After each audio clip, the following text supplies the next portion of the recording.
I just don't think the president, by his comments, suggests an understanding of what it is that makes America such a unique nation. Why people have come here for hundreds of years. It's because this is the land of opportunity. We welcome people here with dreams and say to them, come build it. Not come here because government will give it to you.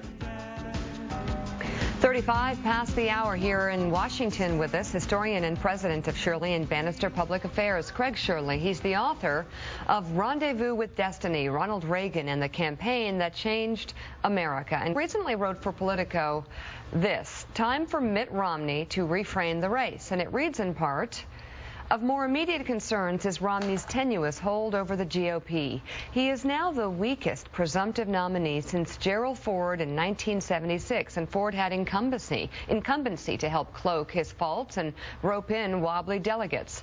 Romney has none of the trappings of power to help him seize control of the convention, so he needs to do so with persuasion. He needs to get out on the road for a series of long, thoughtful policy speeches at key Republican presidential libraries and other places of GOP importance. Romney will then have the opportunity to talk about what Reagan called a community of shared values, making a strong case for the practicality of conservative governance, not just more blather thrown at Obama.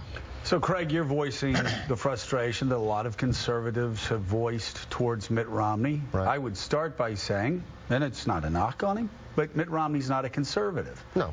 And conservatives, real small government conservatives, pick that up very quickly listening to this guy, don't they? Yeah, I think so. And I think, too, is that his track record has been anything but conservative track record. You know, I've heard these things about that the party's too far to the right. You know, ever since Reagan, we've nominated two Bushes, John McCain, Bob Dole, and Mitt Romney, all of them very much arguably to the left of Ronald Reagan. Reagan made the election big and important. What Romney's doing is making it small and about small things, and that is not a formula for winning. He's got to recast the debate and make it that he understands what conservative governance is, and that it's practical, and that the problems in Washington are not going to be solved in Washington. They're going to have to be solved in this. Why isn't he doing it? Why isn't he doing that? Maybe it would show just how not conservative he is. Well, I don't think he wakes up in the morning. You know, when Reagan got up in the morning, other conservatives, what do we think about freedom? We think about government. We think about privacy. We think about individual rights. I don't think Mitt Romney gets up and necessarily thinks about those things. Mm-hmm. But that doesn't mean that he can't talk about them. And at least, I mean, there was a Washington Post poll that came out yesterday that said that, 25% of conservatives have doubts about his candidacy. Right. He's got to bring the party together before he can really make the case against Obama, which is talk about what he understands and how he would govern as a conservative. The problem is, though, again, he needs to reach out to the conservatives. How does he do it if, unlike Ronald Reagan, if unlike Margaret Thatcher, if unlike a lot of other conservatives that I worked with in Washington, he doesn't have a worldview that when you hear the president, and this will irritate Mika, but when you hear the president mocking the idea that you actually can become more wealthy if you work harder in America, right, it doesn't ring those bells until three of his advisors come up to him and say, hey, this is what the president said, let's start using this as a line of attack. Everything seems so calculated, so homogenized, right, so...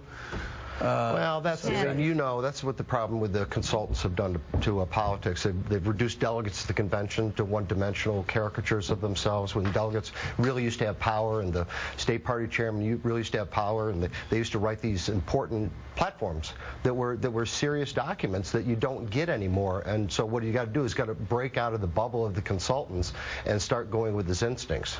Mark Halperin in New York wants to jump in. Mark. Craig, I mean, you say he's the weakest nominee since Ford. He's even in the polls. He's running, trying to make the issue the president's economic record. Republicans did pretty well in 2010, not being specific, but simply being critical. Is it possible that this is a winning formula? I would disagree about 2010. I think the Tea Party and the Republicans made a case for conservative governance and removing power from Washington and send it back to the states. They made an argument for federalism, I think, very, very effectively. But there weren't any specifics in 2010. Governor Romney is making the same kind of federalism, 10th Amendment arguments now on health care and regulation and other issues. Well, I think that the fact that they're tied in the polls is more about the weakness of Barack Obama, more about the weakness of Barack Obama than it is about the strength of Mitt Romney. And the fact is that the Republican Party would be, he's still got to bring the party together before they meet in Tampa. All right, Sam Stein. Well, I just take a different view of this. Well, this is shocking. A guy that writes for the Huffington Post takes a different view of Craig than Craig Shirley. Let me ask you, I mean, isn't it traditional that when He's wearing flannel, by the way, with a jacket. You like that? A lumberjack goes to work. I almost wore a Madras jacket. And I'm glad you As we clarified in the earlier hour, my wife picked this out for me. Well, then we love it. Oh, you look great. We love it. Yeah, it's perfect. Thank you, honey. It's traditional, though, that the primary winner will then tack to the center when it switches to general election.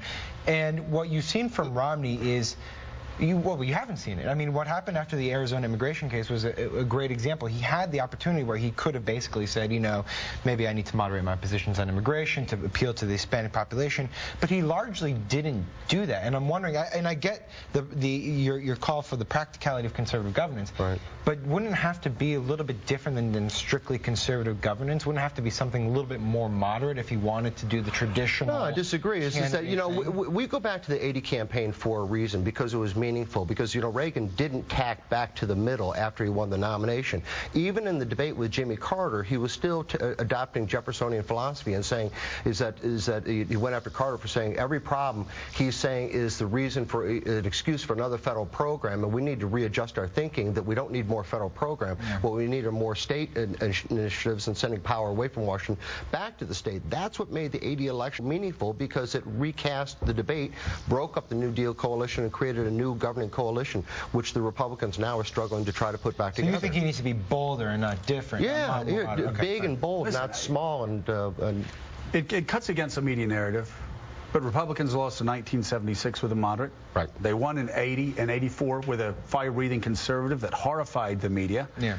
They won in 88 with the conservatives' vice president. But there's a good point about 83. But they lost, though, really quickly, though. Yeah. They lost in 92 with a moderate. They lost in 96 with a moderate. They won in 2000 with a guy who played conservative. Right. And they lost in 2000. One point about the 88 campaign is that there's a New York Times poll taken shortly after the 88 campaign between Bush and Dukakis, and a majority of the people who voted for Bush said that they viewed it as a vote for a third Reagan term. Well, let me make a quick point. I mean, I guess the template in some respects could be Obama 2008, where the issue wasn't whether he had tacked from being a liberal to a centrist, but the fact that he wanted to change the paradigm of politics completely. But that works for Democrats, though. Democrats win, but Democrats win, though. It's a different thing. Okay. Democrats win general elections by running to the middle. Yeah. By calling themselves a new Democrat, like Bill Clinton did twice and like Barack Obama did 4 years ago. Republicans win general elections when they're running for president by convincing Americans they're conservatives. But my point is not that Obama necessarily tacked to the middle in 2008. It's that he tried to change the actual contours of the game, that he said we need to get rid of politics as we know it, enough middle, left, right. Let's think of ourselves differently. And I'm wondering if that's what you think Romney should do from a conservative vantage point. There's also a practicality to leaping over the current problems. He is caught in the weeds right now about his taxes, about Bain, this and that, or whatever. He can jump over that, recast the debate by making it about big things instead of arguing about small things. You should write a book about this. That's true. He's writing He's writing four books right now. Who does that? You know, you didn't get to be that successful, Craig Shirley. No. Oh, my Lord. I have a wife and a business is writing 3 of those books. Someone printed the paper. All right, still ahead, first-hand accounts from